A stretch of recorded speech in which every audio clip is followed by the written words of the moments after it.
Welcome to my channel.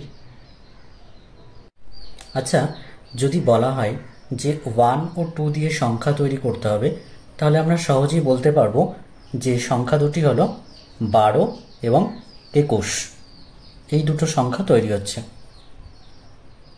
কিন্তু প্রশ্নটা যদি করা হয় যে 2, 3, 5 এই তিনটে ডিজিট দিয়ে মোট কতগুলো সংখ্যা তৈরি করা যাবে, তাহলে তার আনসারটা কিভাবে পাওয়া যাবে?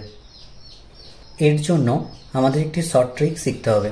ট্রিক্সটি হলো যে যদি নাম্বার অফ ডিজিট 3 থাকে, তাহলে এগুলো দিয়ে মোট 3 ফ্যাক্টোরিয়ালটা সংখ্যা পাওয়া যাবে। 3 ফ্যাক্টোরিয়াল মানে হলো 3 ইন্টু 3 এর থেকে 1 কম 2, 2 এর থেকে 1 কম 1, এই সবগুলোকে গুণ করে হবে 6। অর্থাৎ এই তিনটে ডিজিট দিয়ে মোট 6টি সংখ্যা তৈরি করা যাবে।